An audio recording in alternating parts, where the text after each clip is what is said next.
it's all about just having more context, and that semantics and that knowledge is the context that we need. So that's why I tell everybody, you want to be able to go do this question answering over enterprise data, you must invest in semantics. If you don't do that, you're going to fail. Don't fail. Please don't fail. Don't be a loser.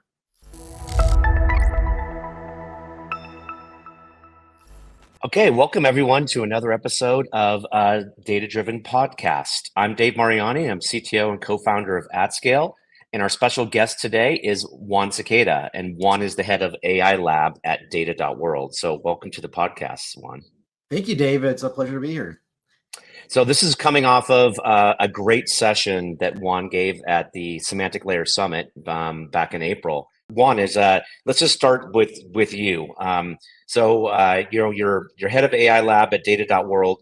What was sort of your path to becoming a data scientist, data guru, for how you got to where you are today? So it's a long, I would say it's not a traditional path. So I'm an academic by heart and training. So I did my undergraduate. I started actually my undergraduate in South America in Colombia. So I'm half Colombian. So my parents are from, and that's where I started. And actually, that's how I got exposed to all of this semantics. I got so it was actually around 2004, I think, or 2005. There was a seminar I bumped into about semantic web early on. And that's how I got introduced to this whole area of semantics of knowledge and about the web, and then got into, well, the web is this gigantic information space that integrates so much data and knowledge in a very distributed, heterogeneous manner. And that got me really excited. I transferred and I ended up at UT Austin as a computer scientist, do a computer science major. And from there, I really was interested in, continued this interest in semantics and all these semantic web stacks and things that we know today as RDF and OWL and Sparkle and that. And that got me really interested from the beginning. I actually have I did another startup at that time, like in 2006 and 7. So I've always had the entrepreneur kind of interest, but the science is what really has driven me. So from there, I met the person who became my PhD advisor, and he's a database guy. And he said, hey, so I get this, I'm a database guy, but there's all this semantic stuff and ontologies and graphs. Like, what is the relationship between these semantic web technologies and relational databases? And that was a question he posed to me around 2006. And that question really changed my life. And that ended up being the reason why I ended up doing research. I decided I was interested in the problem, loved Austin, loved working with my advisor. And I'm like, well, their path to keep doing this was to do a PhD. So I did my PhD at the University of Texas at Austin on the topic of integrating relational databases with semantic web technologies. And so I worked a lot on web standards. So a lot of the standards that map relational databases to RDF and graphs and stuff that came out of my PhD dissertation, a lot of it. Ended up doing a lot of query engines, virtualization, a lot of theory, practice. And then I'm like, hey, this stuff is going to pick up. If industry is really going to be interested, they're going to say, hey, we want all this semantic stuff, but my data is in a relational database. How do I bridge it? And effectively, people did start knocking on our door for that. And I think, so what happened is that we decided to commercialize that technology. That was probably 2011, 12. 2012, I was starting to get on planes and go do consulting and stuff and talking to folks. And we started a company around 2014 officially. And we did that for a couple of years, all the semantic virtualization. Now the term knowledge graph started to come out and being a thing. And then I think data.world was actually one of our customers because they were interested in our IP. And when data.world entered the enterprise space around 2018, 2019, it was very clear that we should join forces. We were both in Austin, very aligned in our mission and vision. And that's when my company was acquired by data.world in 2019. And then now I've been here for 4 years. I did it for almost close to 5 now. And I like to bridge. So I'm a person about bridging communities, bridging technologies, bridging mindsets. And I think this has been one of the stuff that has really strived. I really enjoy in my career. So that's a long story very quickly. So I come in from the academic startup. I still have PhD students, master students. I still publish, I still do research, but I like to go work. My research is inspired from what I'm actually working with customers to find the pains that they have today, research problems that you're like, okay, that's a problem. That's engineering. Yeah, go. Time and money. An engineering problem is a time and money problem.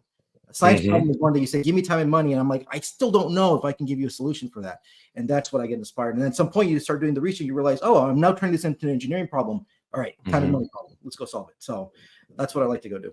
And that's where I am. So that's I love to come across another engineer, scientist who loves semantics as much as I do.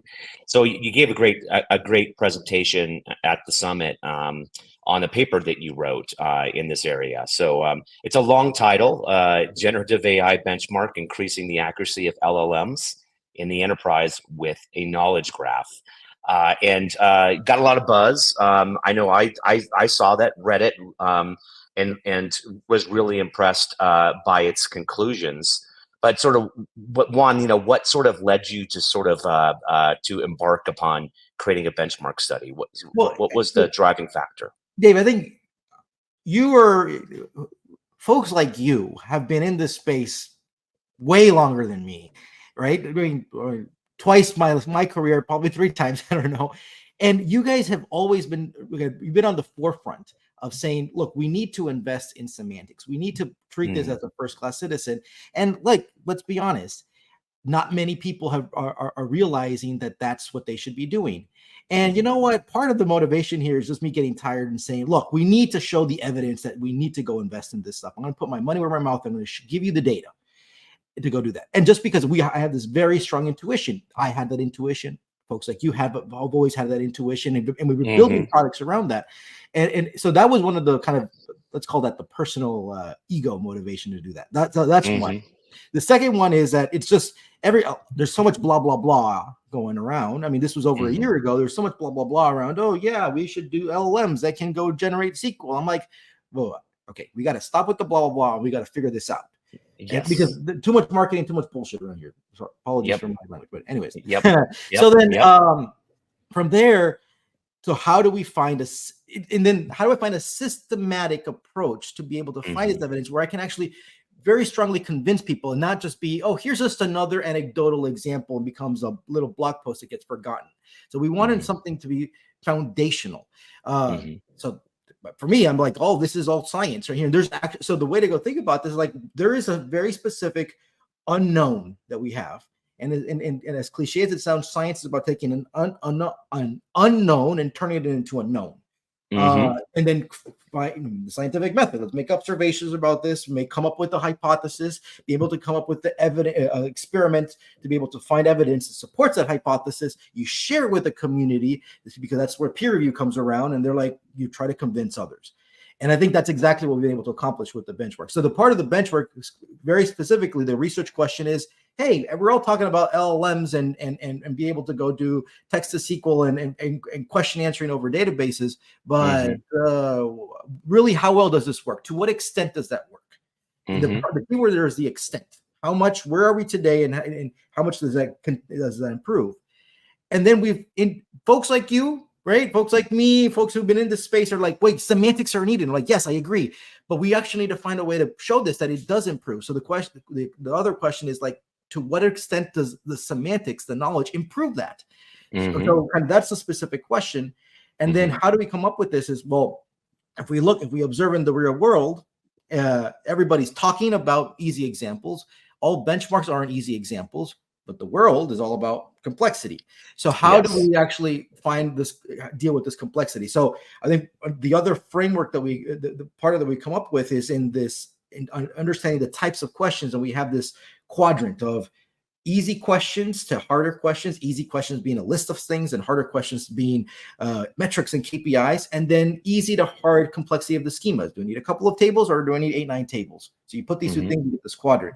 And now I can kind of systematically be able to test questions on each of these quadrants and then be able to analyze that more instead of just having some general blanket statements. Being able to kind of really understand things that we didn't know. And at the end of the day, the result is, yeah, we have the evidence that by investing in semantics, investing in knowledge graphs, you increase the accuracy. The numbers that we present are 3 times more, knowing that it's with a very basic prompt strategy and stuff. So that means that there's so much room for improvement. And that's the exciting thing, is that we now know a base and everybody's improving. So now people are validating it, realizing that this is This is the evidence that they needed, and that's how we advance knowledge, and that's how we advance actually the industry too. Yeah, and you know what? And then what I love is that you actually employed the scientific method, which God, it's so rare these days. That you had a hypothesis, you developed a methodology to test your hypothesis, you documented it in your paper, and then you ran your experiment and produced the results. And that was like, it was, that's why I liked it so much. It's like I love that your methodology was clear, and so it wasn't just a blog post. It really was a scientific study, and I love it. But some of your numbers there, like that, when I sort of looked in and you gave your presentation at the Semantic Layer Summit, what struck me, Juan, was that the numbers themselves were impressive in terms of how much semantics improve the accuracy of LLMs. But it's also the converse is like without semantics, I mean, the accuracy, you got a big goose egg on some of those results. In other words, it's like they were completely wrong, meaning the prompts without semantics, as opposed to being improved with them. I was kind of really surprised by that. Were you surprised by, just by some of your results on that? I was surprised on that, and then, so let me go back on what I was surprised on in general. One, when this whole started, I was very surprised that these LLMs, in particular, this GPT-4, and we're working a lot with Mixtral. It does it very well too. It knows these semantic web standards, RDF, OWL, Sparkle. It knows that. And that I was very surprised, happily surprised, but it also makes sense because these are what people may consider them obscure old standards, but they've been out there on the web for 10, 20 years. Yep. Right. So these models have been trained on that stuff. So that's one. That was the first happily surprised around that. Now the other one was seeing that when the execution accuracy, when it was going to on SQL without any semantics, when you had starting more than 5 tables, the accuracy was 0. That was very surprising. That was very surprising. But what then I realized is that talking to a lot of people who are using tools, these copilots that are coming out, they're like, oh, but this is being constrained on a handful of tables. I'm like, it makes sense, right? Because they're like, yeah, I know that I know we'll get some decent results if it's 3-4 tables, but the moment you're going to give me more tables, it's going to go bad. So I'm like, so socially, right, anecdotally, that's also being kind of people are coming to that same conclusion. And I think now the question is, why is this happening? And one, we really will never know because we don't know what's going inside of these LLMs. But if I sit down and hypothesize this, I think when it comes to the semantics, you're making this knowledge, the language, explicit. And specifically in a graph, it's very explicit. Because in language, you have a subject, verb, an object. Node, edge, node. You start doing that. So, and actually the relationships themselves become a first-class citizen, and it's part of the language. While in SQL, the relationships are foreign keys and they're implicit. So you have to know that these 2 column names are the one that matches, and then they may have different codes and stuff like that. It can match to a lot of things. So it then kind of makes sense that once you're starting to go join a bunch of tables, which implies having more and more relationships, that is going to kind of go down because you require more of that context that is getting lost and requiring more of it, and you don't have any of it.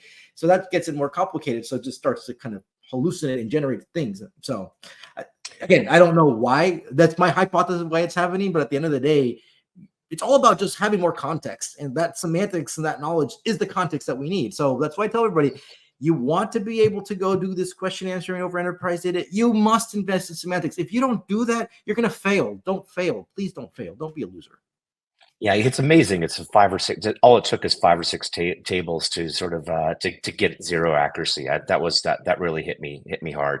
I had the same kind of hypothesis that you did, Juan, which is that there's no way that without semantics you could just look at tables with foreign keys and figure out how to answer a business question without any context. So it just makes intuitive sense to me. That's why we invested in semantics. It's like people need context, machines need context too. So So I was really happy to see that. So what was the reaction to your report, Juan? What's the range of reactions that you got, would you say? Well, we published that last November and it went viral, Hmm. right? So we know Hmm. that I think every single major tech company got access to it. I got people pinging me from different big tech companies. I'm like, wow, like that report that you wrote, I know it's being shared all over the place. So that's one. Second, I also got a lot of reactions from folks who were saying, thank you, because finally I can now go off and give a piece of like, hey, here it is. Hmm. Here it is. Yeah. Here's the evidence. Like, here's now. Can you believe me now? Right.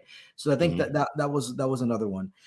Third, it's folks like folks like you and other vendors too are like, yeah, this is what we've been saying. And then they've Yeah. actually been validating it too, right? So that's the other Yeah. great thing is that we're seeing other folks independently replicating the results, validating. So that shows that we're all very much in alignment. And I mean, I'd argue that think about last October. When were you hearing about semantics and knowledge graphs? Not Yeah. much from the LLMs. And now I'm like all over. I'm seeing every day. I'm getting pinged, seeing things on my LinkedIn, on Medium and stuff. More and more posts about knowledge graphs and context and LLMs. And I'm like, well, I think I helped contribute to You definitely did. that You that def. that conversation happening right there. And at the end of the day, like this is what I really want. I want more people to realize that this is a really critical topic that we need to be considering. And I will acknowledge though that it's not easy and it's a paradigm shift. And Hmm. and by the way, but change is hard, right? I mean, if it were easy, this would all be working. So there's a change that needs to happen. So I think that the people there's going to be a lot of the tendencies of folks are saying, I want this automated. This is all just technology, and we Hmm. will accomplish a little bit of that with these co-pilots of just text to SQL. It will generate SQL query for you, but it's not going to be for a larger audience. It's going to be for a technical audience who it's okay. Hmm. They don't need the 100% accuracy. They're okay with some code because they're going to edit it anyways. But if we really want to change the industry, like we need to go invest in the semantics and the knowledge graphs. And so the other reaction is people saying, oh, this question that executive have been asking for this all along, and they're like, Hmm. I think we're getting closer there. I'm not going to say we're there. We're never going to be there because the goalpost is always going to move. But we're getting closer to achieving a lot of these these visions that we've been having for so long. I think Hmm. right now, what's important is to set the expectations correctly. We got to start small and do it, because otherwise we're going to go swing the pendulum and people have all these high expectations and hype and bursts and like, well, we'll go back. And the concern I have is that in 10 years time, we're still shipping spreadsheets around. Yeah, you know what? It's like that was going to be my next question, which is, there is a lot of hype, and what's your take on Gen AI? Is it going to change the world? And if it is, what needs to happen for that? It is changing the world, but God, I see so much hype out there. Every single company, every single one of our customers is got a budget line item to invest in Gen AI, and they don't even know what that means or what that even looks like in terms of where they should spend the money. What are you seeing out there? Because you're right in the middle of all of Yeah. this one. So a couple things. One, generative AI has already changed the world and will continue to change the world. So it's like two things. One, the productivity gains that people are already happening are already game changing. So if you're Hmm. not using Gen AI for your day to day stuff, like using ChatGPT, like again, you're the follower, you can be a leader. So like I use ChatGPT for every task that that I have to go through. I ask myself, Hmm. how could I use GPT for this? And then I think Hmm. about it, and then I use it. And I'm like, oh, I just saved a bunch of time for that. Like it's a staple in my household. Like my wife and I, like we use it all the time. We think about it. And if we're asking ourselves, or we're like, wait, hold on, let's go quick. Oh, that helped us brainstorm. So we save a lot of time. So that's already a game changer in that aspect. Yep. So that's number one. And then therefore, there's going to be so much economic growth. There's a lot of people going to make money around this stuff. So for sure, that's already changing the world. We are definitely in a web moment. So Hmm. imagine it's 1991 and Hmm. this thing called the web comes out. A lot of people were skeptical about it. A lot of people, and it changed our world, right? It's a mobile moment type of. So we're in that. So we're always going to have a lot of this hype coming in. Now, I think what happens is that there's all this low hanging fruit that we're all focused on, because obviously we want to go focus on the easy stuff. Let's make easy, fast money quickly, which is the right thing to go do, right? But there's going to be so much stuff over there. So we're going to start seeing kind of the main nuggets come out, and it's not going to be a space for everybody. And actually, I think that a lot of the productivity stuff is probably going to be it's not going to be that huge game changer. I think once we get the productivity, understand the productivity, people are going to be expecting more. The productivity is a vitamin. Now I'm like, okay, what are the actually painkillers? And I think now is when we start to go say, okay, we need to start dealing with a little bit more harder problems, and that's where we're going to go see the leaders kind of pushing for that. Now, companies who are like investing in Gen AI, this is where you're going to go see: are you a leader or are you a follower? Are you if you're a follower is like, I just need Gen AI because everybody's doing a Gen AI. You're just being a follower. Being a leader is, I have this problem I've been trying to go solve for so long. I know what the pain is. I know what the cost is. I know how much money I'm leaving on the table, but I still will not be able to go solve it. That's my focus. How can I probably use this technology to help me solve that problem? So it's problem business first, and then figure out the technology to go solve that. Versus, let's go figure out how to go use this technology. Two different ways. That using the technology first, that's what followers do. Starting first with the business, that's what leaders are going to do. So we're going to start seeing who are the leaders and who are the followers. So I say this all the time: decide who you want to go be.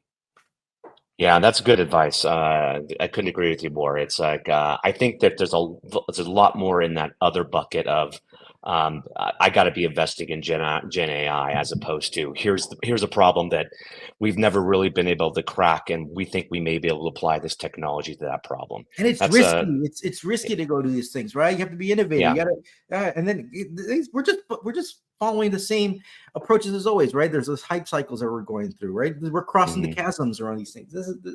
None of this is new. I mean, we've gone through these cycles before. We just kind of this is where I'll actually call out for junior folks. I'm like, this is where you should really partner up with folks who have seen the world a couple times. Speed up.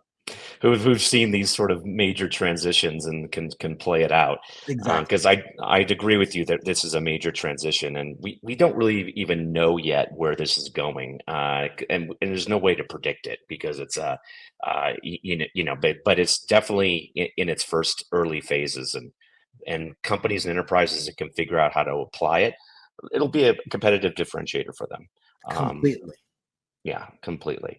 And I'm with you. Look, for me, it's really sort of a consumer oriented sort of technology right now with ChatGPT. We know that's the first sort of real sort of killer app for Gen AI. And like you, I use it. It's a real productivity booster. So I'm really curious to see how it transitions into the enterprise. How is it changed the way we work? In some cases, it's already changing the way I work, because I use it to edit my blog posts and to generate some stuff for me when it comes to website content and the like, and so it is changing things that way. But I really am looking for like that next step. And so far, I see a bunch of copilots, and that seems to be sort of helpers. The copilots are helpers in helping you in your normal task and your everyday tasks. Where does it go from there, Juan? Where do you think? What's your prediction of like how do we go beyond sort of the co-pilots in using this technology? I'm glad you're bringing this up, because I've been thinking about this, and I've been writing a lot about this right now. Which is, look, the co-pilot is where we are because that's the technical side. Right. So GitHub Copilot helps us write code faster. And we're looking at these copilots for writing SQL queries, and it helps it. And look, at the end of the day, this is just your traditional text to SQL, that stuff where I have a question and it returns me a query that I can go edit and whatever, and go get an answer for that. And at that point, the LLM is kind of at the center. These Gen AI is at the center right there. And the users, the personas for that are smaller, right? They're the technical personas. They're the ones who they understand the data. They can edit it. Actually, they don't want it to be perfect because they want to continue being busy. They're like, they want to say, oh, I'm being productive, but I still need to do my work, right? So they actually have no incentives to say like, oh, this is automating my work, right? Right. But it is making them more productive when it gives me an explanation, but it's a very textual explanation. Hey, I took this table A and I joined it with table B, and then I did this thing. It's like, okay, that's where we are right now. but let's acknowledge that's a low-hanging fruit. It's a easier problem to go deal with, and especially if we constrain it for only a couple of tables, then it actually can do a pretty good job. And this is just, I'd argue, tech companies being in their comfort zone and addressing the technical problems that they know about. This is all about the productivity. Now, copilots. I think the other way of seeing this is what I've been calling the concierge service. So this concierge service is business users asking a question and getting an answer. But that answer, and they don't have to know what's going on underneath the hood, right? They don't need to know what's going on underneath the hood. But underneath the hood is not just an LLM taking a text and generating the code. No, there is this complex agent AI framework that is planning to figure out who is this persona? What are they trying to go ask? What is this type of question? Is a question that I can ask? Do I have all the context behind it? Do I need to go ask a clarifying question, right? The LLM happens to be a puzzle, a piece of that puzzle. So this is a broader, these agent frameworks is a much broader play here. And really what it's working on, it's building on the context of your organization. So you have this context engine that is talking to the brain of your organization that knows the people, knows the data, knows the problems you're going to go solve. Because, by the way, you're curating that and it learns through that stuff. So I think, and now in this case, accuracy and explainability and governance are key. Like if somebody's asking a question, if you're giving an answer back, you need to know it's accurate. And how do you know it's accurate? Because you can provide an explanation. And you need to know who that persona is. So you're giving an explanation targeted for that persona.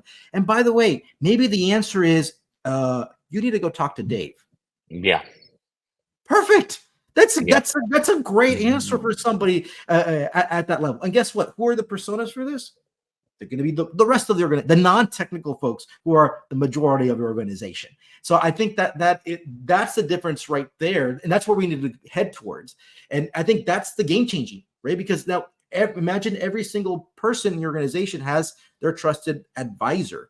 I was talking to one of our colleagues at data.world, and we're talking about this, like this concierge. And like he said, these are like these ad hoc questions that you want to answer, but the ad hoc questions, I mean, ad hoc has like this negative connotation, but if you're in analysis, you're looking at a dashboard and you're answering your questions. And sometimes that best question comes at that moment.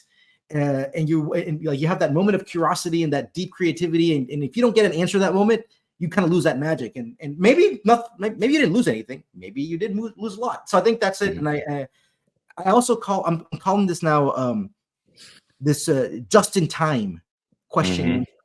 So just like we have like just-in-time inventory management where I want to minimize backlog requests and increase efficiencies, well, I want to be able to answer my questions quickly, efficiently. So I think that's where we're going, and it's really this concierge service that understands the brain of your organization. You have this context engine in the middle. It's hard, it's not easy, but that's what we should go strive for. I love that. I love this concierge service, but and I love that the fact that if you got to add your semantics to make it have the right context for the business.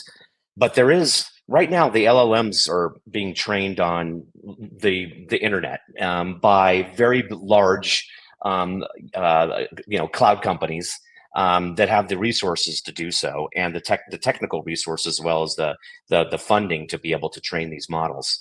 How do we get to the leap where an enterprise can train their own LLM model?